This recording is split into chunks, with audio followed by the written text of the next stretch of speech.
रही है। आप रसोई गैस ले लीजिए या सीएनजी पीएनजी ले लीजिए, पेट्रोल डीजल ले लीजिए या खाने पीने के सामान लीजिए, ज़बरदस्त महंगाई का अटैक है। जो ताज़ा आंकड़े बताते हैं कि महंगाई उस सीमा को पार कर रही है जिसको कंट्रोल करना बहुत ज़रूरी है।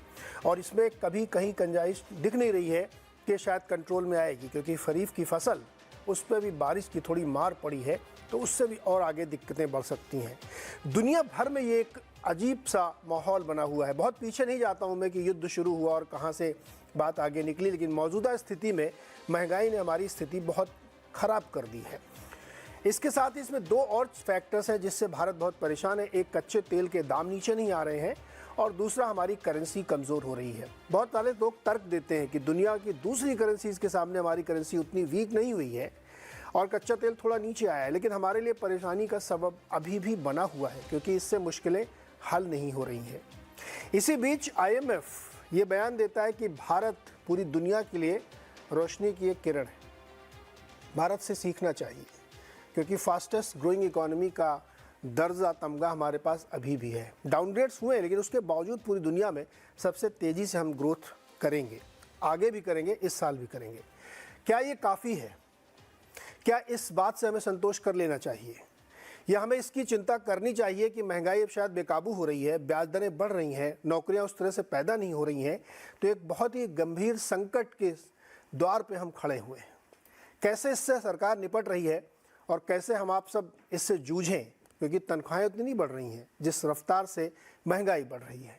आज इसी पे बातचीत होगी आवाज़ अड्डा में। हमारे साथ जो मेहमान, मैं आपको उनसे परिचय करा देता हूँ। नरेंद्र तनेजा जी हैं, भारतीय जनता पार्टी से जुड़े हुए हैं, लेकिन दुनिया में जाने माने एनर्जी एक्सपर्ट हैं, जो इस समस्या का एक मूल कारण भी बताया जाता है।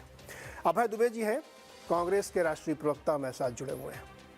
शरद कोहली जी हैं, टैक्स एक्सपर्ट हैं, हमारे टैक्स गुरु हैं और KCC ग्रुप के भी हेड हैं। साथ ही साकेत मिश्रा जी हैं, इकोनॉमिस्ट और इन्वेस्टमेंट बैंकर, हमारे साथ जुड़े हैं। और हमारे मित्र, बहुत ही वरिष्ठ आर्थिक पत्रकार अनिल पद्मनाभन जी हैं। आप सबका बहुत बहुत स्वागत है इस चर्चा में।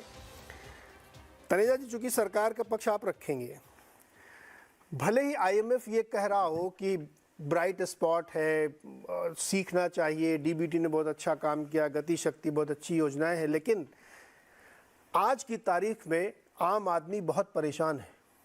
हर चीज़ की महंगाई उसके लिए मुश्किल पैदा कर रही है और कहीं कोई रोशनी दिख नहीं रही है, ना कोई हमको ऐसा प्रयास करता हुआ दिखता है जिससे हमारी ज़िंदगी आसान हो। नहीं, देखिए, मैं आपसे ये चुनौतियां हैं, आपने पूरी दुनिया का जिक्र किया, IMF का किया, वो चुनौतियां तो हैं, चाहे वो करेंसी को लेके, खासतौर से डॉलर के अगेंस्ट, और दूसरा जो जिस हिसाब से हमने देखा कच्चे तेल की कीमतें बढ़ी हैं, कुछ केमिकल्स की बढ़ी हैं, LPG जो हम काफी भारी मात्रा में प्रयोग करते हैं उसकी अंतर्राष्ट्रीय बाजार में कीमतें बढ़े हैं। ये तमाम आयातित चीजें हैं। अब उसके जब हम उनको आयात करते हैं भारी पैसा दे करके, थोड़ी सी इन्फ्लेशन या महंगाई वो उनके साथ आयात हो जाती है। तो जो हमारे यहाँ जो महंगाई है उसमें अगर आप ये देखते हैं कि आयातित महंगाई का कितना बड़ा हिस्सा है, तो वो साफ दिखता है कि काफी बड़ा हिस्सा उसका भी है। लेकिन जो दूसरा आपने ये कहा कि भाई बहुत ज्यादा कोशिश नहीं हो रही, या ये कि भाई थोड़ा सा अंधेरा ज्यादा है, मैं आपसे थोड़ा असहमत हूँ उसको लेकर के। देखिए, हमारी अर्थव्यवस्था के फंडामेंटल्स बहुत मजबूत हैं और उसकी पूरी दुनिया में मिसाल दी जाती है। IMF भी जब बयान देता है तो उसी की तरफ इशारा करता है। लेकिन जो day to day management economy का होता है, उसमें केंद्र सरकार की भूमिका बड़ी होती है और राज्यों की भूमिका भी होती है। उनकी थोड़ी सी भूमिका केंद्र के मुकाबले थोड़ी छोटी होती है। और मेरा ये मानना है कि उस तरफ भी जो है, आप देखिए 24/7 जिन कदमों को उठाने की आवश्यकता है वो उठाए जा रहे हैं। और दूसरी तरफ आपने RBI को भी देखा कि RBI अपने हिसाब से, जहां तक उनको, वो जो उनकी जिम्मेदारी है उसको भी वो अपने हिसाब से पूरा करते हैं। लेकिन हालांकि मैं व्यक्तिगत रूप से, मैंने रिपीट करता हूँ, मैं व्यक्तिगत रूप से पिछली बार जब उन्होंने रेट बढ़ाए, क्योंकि फेड ने बढ़ाए थे, तो RBI ने भी बढ़ा दिए, मैं व्यक्तिगत रूप से उससे असहमत हूँ। लेकिन वो एक ऑटोनोमस ऑर्गेनाइजेशन है, उनका अपना जरिया था और जाहिर है उन्होंने राष्ट्र हित में लिया होगा। लेकिन जहां तक आप पूरी देखिए, हमको ये देखना पड़ेगा, जब भी हम महंगाई की, नीरज जी, बात करें या हम उन चीजों की बात करें, हम भी कोई दुनिया दूसरे ग्रह पे तो रहते नहीं है, इसी ग्रह पे हैं। और हमारी अर्थव्यवस्था भी जो है बहुत इंटीग्रेटेड है पूरी दुनिया के साथ। हमारे एक तरफ आपने जिक्र किया कि भाई दुनिया में यह है, दूसरी तरफ अभी आपने इन्फोसिस के रिपोर्ट रिजल्ट देखे, आपने TCS के देखे। मैं इसलिए रिजल्ट की बात कर रहा हूँ क्योंकि एक्सपोर्ट पर काफी उनके रिजल्ट बेस्ड होते हैं। तो वो रिजल्ट अगर आप देखते हैं दोनों कंपनियों के, जो काफी हद तक हमारी आईटी एक्सपोर्ट्स को रिप्रेजेंट करते हैं, तो उसमें तो मुझे कहीं मायूसी नजर नहीं आती। और जहां तक सरकार के कदम उठाने की बात है, सरकार ने अंतर्राष्ट्रीय स्तर पे हमारी वित्त मंत्री ने जाकर के हमें वाशिंगटन डीसी में सबसे बातचीत करी और बयान भी दिए हैं किस हिसाब से जो उनकी तमाम चीजें हैं, परेशानियां, वो यहाँ हमारे ऊपर जो है विकसित देश जो है वो विकासशील देशों पे थोप रहे हैं, और उसके लिए हमें यहाँ पे उसको झेलना पड़ रहा है। तो ये तमाम सारी चीजें उसके साथ, लेकिन जहां तक सरकार का पक्ष है, सरकार की बात है, आप मुझे ये बताइए कौन सा ऐसा एरिया है, चाहे वो पॉलिसी के स्तर पे हो या वो इम्प्लीमेंटेशन के स्तर पे हो, या जहां पे एकदम किसी सर्जरी की आवश्यकता हो, या जहां पे जो लोग महंगाई से ज्यादा परेशान है उनको सहायता देने की बात हो, चाहे वो 90 करोड़ लोगों को खाना देने की बात हो, कहां पे ऐसा है जहां सरकार जो है वो तेजी से तुरंत काम रिएक्ट करते हुए नजर नहीं आई है। तनेजा जी, सवाल आपसे है मेरा, ये बहुत सारे तर्क दिए जाते हैं कि बयान दिया, प्रयास कर रहे हैं, गोष्ठी में गए, कोरोना आ गया था बीच में। मैं एक आम आदमी की तरह पूछता हूँ, मुझे आप बताइए पिछले 2 सालों में, 3 सालों में कौन सी चीज़ सस्ती हो गई है? आप टीसीएस और इन्फोसिस का उदाहरण दे रहे हैं नतीजों का, दोनों के स्टॉक गिर गए थे सर, मार्केट की लैंग्वेज में आपको बता रहा हूँ, बहुत अच्छे नतीजे, लेकिन स्टॉक चले नहीं। तो लॉजिक ये है यहाँ पे कि एक आम आदमी को राहत कहाँ मिली, मुझे बताइए, क्या चीज़ सस्ता हो गया? गैस के दाम रोज बढ़ जाते हैं, 1150-1200 रुपये का सिलेंडर हो गया सर।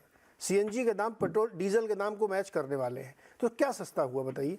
नहीं, बात भी नहीं, देखिए जो ऐसी चीजें हैं जिनका हम भारी मात्रा में आयात करते हैं, एलपीजी का भी आयात ही है भारी मात्रा, तो वहां पे सरकार ने, आपने देखा कल ही कदम उठाया कि ओएमसीज को जो है जहां तक हो सका वो, इसलिए ओएमसीज को हेल्प नहीं करा गया, आम आदमी को हेल्प करेगी सरकार ने, आगे आकर के पैसा दिया, इसलिए कि जिससे कि जो बर्डन है वो आम आदमी को बर्डन पर वो पास ऑन ना करें और आम आदमी को बचाया जा सके। जहां तक बात क्या चीज सस्ती हुई, आप मुझे बताइए 1947 से लेके आज तक कितनी दफा ऐसा होती है, वेजिटेबल्स को छोड़ दीजिए, सीजनल वेजिटेबल्स, सीजनल फ्रूट्स को छोड़ दीजिए, बाकी तमाम चीजों की कीमतें बढ़ती हैं तो बहुत कम होता है कि कम होती है ना। हमने भी हमारे टाइम में पेट्रोल डीजल भी हमने कम करा और कम हुआ है, 1947 पहुंच गए आप, मतलब आज पूरी 1947 में सरकार चल रहे हैं क्या?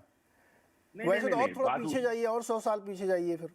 नहीं, ये लॉजिक नहीं चलता। इतिहासकार, देखिए अगर आप चर्चा करेंगे, है ना, अभी अभय जी बैठे हुए हैं, अभी जाएंगे पीछे, अभी देखिएगा, है ना, अभी गिनाएंगे पीछे के सारे आंकड़े लेकर के। तो मैं इसलिए कह रहा हूं, जब भी कोई भी जो अर्थव्यवस्था, आपने बिल्कुल सही कहा, हमको आज के संदर्भ में देखना है। आज का संदर्भ यह है कि पूरी दुनिया के अंदर अर्थव्यवस्था में आप उठा दीजिए तो हड़कंप मचा हुआ है। जब से यूक्रेन का, पहले कोविड था, जब से यूक्रेन का युद्ध हुआ है, और आपने देखा किस तरीके से यूरोप को, आप देखिए यूरोप कैसे अपनी अर्थव्यवस्था की किलेबंदी कर रहा है, ऊर्जा की किलेबंदी कर रहा है, उनको परवाह नहीं किसी देश में क्या होता है। तो तनेजा जी, आप ये कह रहे हैं कि हम अपनी किस्मत के भरोसे बैठे रहे कि जब दुनिया में सब कुछ ठीक होगा तो हमारे यहाँ भी ठीक हो जाएगा? नहीं, देखिए बात सुनिए, अब उसका एक्सट्रीम ये नहीं होता, ये एक्सट्रीम नहीं होता कि दुनिया में जो है सब कुछ होगा तब होगा, नहीं। हमको ये देखना है कि दुनिया के ये हालात हैं, हमारे जो देश के नागरिक हैं वो उस बात को अच्छी तरह समझते हैं, उपभोक्ता समझते हैं, आम आदमी समझता है, और उसको नहीं, तनेजा जी, आम आदमी ये समझ, तनेजा जी रुकिए ना, आपसे इतनी बात, आम आदमी ये समझ रहा है कि बहुत महंगाई बढ़ गई है, और तनेजा जी कह रहे हैं कि भाई ग्लोबल समस्या है, इसलिए आप शांत होकर बैठिए, जब ठीक हो जाएगी दुनिया में समस्याएं, युद्ध खत्म हो जाएगा यूक्रेन रशिया का, तो सब ठीक हो जाएगा। नीरज जी, मैंने नहीं कहा कि आप आराम से बैठिए, मैंने क्या ये कहा बताइए ना, चुनौतियां हैं, आम आदमी समझता है। आम आदमी क्या करे सर, बताइए ना।